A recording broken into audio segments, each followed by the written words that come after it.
7th and 8th grade, junior high, Salado. Just quick breakdown. I saw a few things. First and foremost, unbelievable 8th grade. That team looked incredible. I remember being at one of their games last year, and you could tell they had a lot of different pieces, but it just hadn't really come together. Their offense was led by the return of Roman Howard, Staten Norman at quarterback, and cousin Easton Jones. Those guys are dynamic in the running game. I loved watching that offense, and the defense just flat out got after you. And I just watched the first half, but they ended up winning 30-0, and they're going to go undefeated this season. Very encouraging, especially seeing what's going on with the 9th grade team who had won district last year. I think this 8th grade team is really, really very, very, very, very talented, with tons of upside and a lot of kids putting in a lot of work. Oliver Bratton on defense. I mean, you got you could go on, Asa Gooden, but the offense with those three running the ball anywhere you go. I mean, you've got to respect all three of them. They're all different running styles, and I love seeing Roman Howard back on the field. He looked incredible. Staten, that kid is just a really, really good feel for playing quarterback. And you know, the best play a quarterback can do a lot of times is on 3rd and long, you drop back, that first read's not open. Well, if they're in man, you know, normally their backs are turned to you, so you cut loose and run. And I saw him do that once in the first half. It was awesome. But they are going to be incredible. The offensive line looked great. They looked real big, strong. You know, like we've mentioned, they put in a lot of those kids are putting in a lot of work. They're putting in work on Sundays. They're putting work after school, after practice, and all summer, playing basketball, playing other sports. So that was awesome. They're going to go undefeated. So gets you real excited when you've got the 9th grade and then the 8th grade. 7th grade, boy, they could have used a scrimmage. The first quarter was extremely sloppy. Giddings brought in a 34-year-old guy, a few years younger than me, and in fact I know his brother, and he was, every time he touched the ball, it didn't matter if they fumbled it or whatever, around the right, around the left. I think we stopped him 2 times all game. He had 4 touchdowns, over 300 yards, and you know, just gonna be an issue. But that's gonna be an issue for us if we can't stop that stuff on the outside. But everything else, you know, we looked really good on defense. But just, you know, if you can't stop the 34-year-old, you know, speed demon workhorse, you know, kind of on the tail end of his career in 7th grade, then you're gonna have some problems. That kid was the biggest, fastest, strongest. I mean, I'm sorry, that kid. That gentleman was, I wouldn't say, he was the biggest, strongest, fastest, probably bigger, stronger, and faster than anyone in their high school as well, after watching Salado whip the Giddings High School. Offensive line, after the first quarter, I thought they started being dominant in the second quarter. In the second half, they did an incredible job pass blocking. They're going to be strong at pass blocking. We've just got to start driving guys and finishing blocks. And if there isn't someone over you and you don't know who to hit, go hit someone. And our run blocking's just got to get a lot better with the offensive line.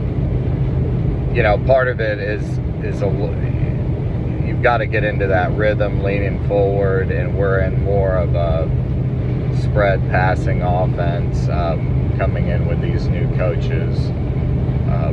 But what those middle school coaches, shout out to Coach Bates, both Coach Bateses, Coach Cornegie, and definitely Coach Rafai. He's done an incredible job. But what the 8th grade offense is the kind of offense that we just need to be running everywhere. With a playmaking quarterback, running the ball a lot.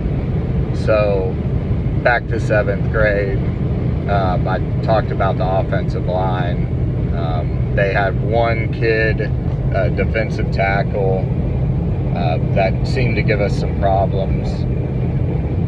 That number 20, when he was in on defense, he was a really good linebacker. So, tight ends were great at Salado. Really thought they did well. Quarterbacks, I thought we did well. I thought we need to, can't let the ball hit the ground. Maybe try to stretch the defense if it's there. A lot of times I'm not sure it was. We had some nice passes to the tight end in the first half. Great plays. So, running game, we need to improve. We've got to get our playmakers the ball. We've got to get Kelton Matoka the ball. We've got to get Law the ball. We've got to get Wyatt Larimore the ball. We've got to get Luke Adcox the ball. Cecil of the week was Ethan Barnes, and then Hector. Hector was awesome too. We got to get them the ball, and we just got to block a lot better for those guys. So overall, it was a good, solid first game. They were beaten by one man, but something you're going to have to learn to deal with. I think the result would have been different had we gotten that first scrimmage in. That would have really, really helped. And a lot of first game issues. I know Cinco and I have already went through the film. We did that night, and I can tell you right now, he's not happy with his performance. And what's shocking is, for the kids that have played before,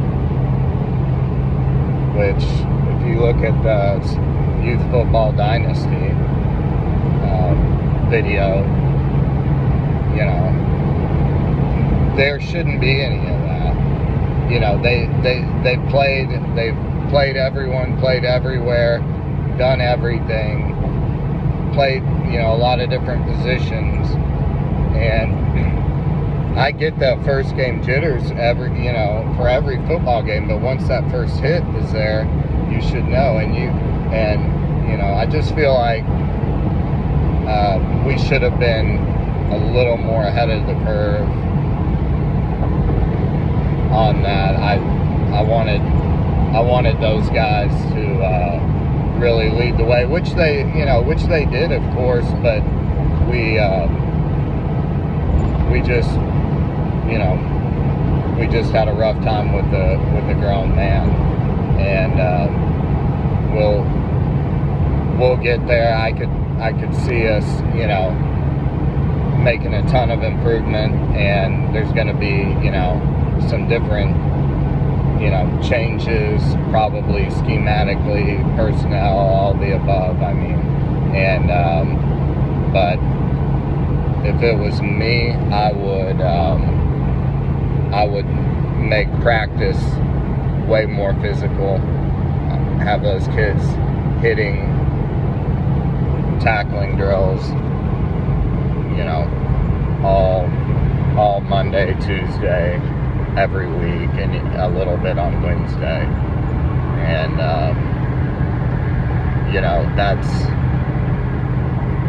I'd do that the whole way through. I'm just thinking back to when I was playing in 7th grade. Most of the dudes on that team, and we were, a pretty good team. Of course, 7th grade, we made a major leap from 7th grade to 8th grade, which is totally normal. But none of us had ever played. So I could understand,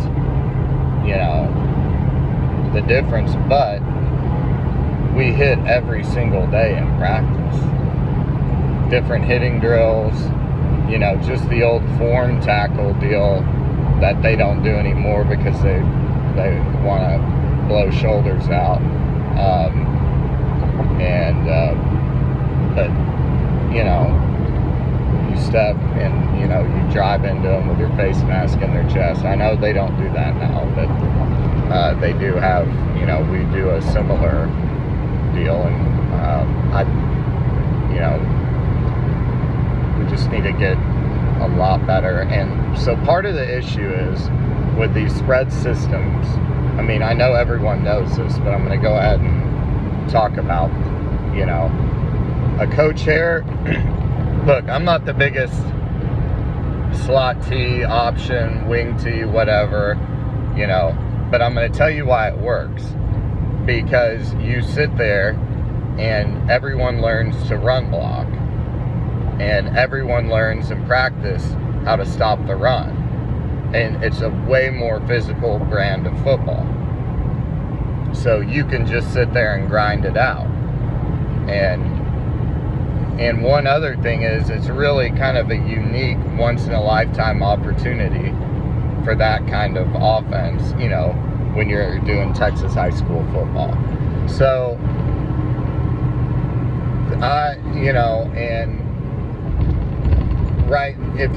if you do that kind of offense with a playmaker at quarterback, you're gonna really, really, really make some big moves. But these spread offenses, you're sitting there defending the pass all the time in practice, and the spread out, these sideways runs, these tackles that aren't even in three-point stances. And at some point, you're getting soft. And so I know there's this generation of coaches about 10 years younger than me that every single one of them does this, spread, this exact same offense. And, I think, I definitely think it can be a great offense, but,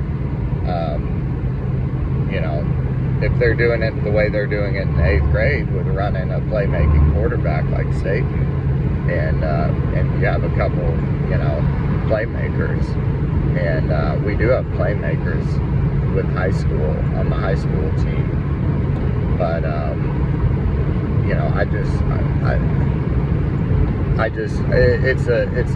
it's a little bit softer brand, and you can make it work, but it seems to me you have to have extremely physical practices and consistently be hitting. Here's the last thing. And we're a couple years away from this because I'm just breaking down 7th and 8th grade. But there is no reason for a kid to be scared while he's out playing football. If he is, then that, you know, that can be cured,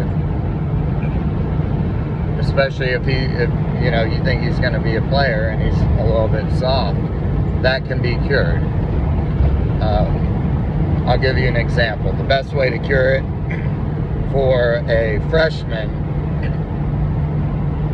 in high school is to have them be on the scout team offense or defense or something like that. If you have them doing that all week, then they go play in their freshman game. Well, they're not going to face anything like what they just faced, and they're going to build a confidence and a fearlessness from it. So again, you know, there's things you can do to mitigate some of this soft play, but most straightforward is, you know, the way that we were doing it with the slot T, really, just absolutely grinding and working our tails off and having a really good system. Now, if you had Rook Brown at quarterback at that time, running that and, you know, pulling the ball constantly, and a dynamic runner like that, and every team is going to be watching him, and he's handing off to the running backs, opening them up, and then pulling it and taking off himself every once in a while. That can be pretty dynamic. And but you can do that out of the gun, and that's what 8th grade's doing. And they are running Staten, Easton, Roman, and it's a 3-headed monster that our district isn't going to be ready for. So really, really awesome job, 8th grade, and 8th grade Salado is going to be big time in a few years, and same with you know, same with this year's freshman class. But we really, really, really excited about from where they were last year to now looking like a potential undefeated 8th grade team. 7th grade, a lot of work, but we are all over it, and we're going to get better each week. And because we're not in it for 7th grade championships, we're in it for state championships, just like all of us in Salado. And so we're going to get better every week. And I know we're going to start doing a few special things with the linemen, with some film studies, and starting a lineman dinner during the week. And I think that's gonna really, really steamroll that class. They've got some great skill positions. We're gonna have a really good defense.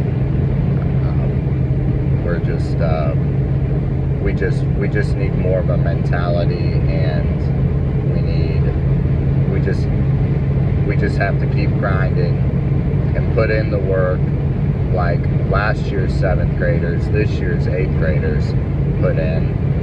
And we will be in excellent shape, and we'll look up in a couple years and Salado is really, really going to be dominant.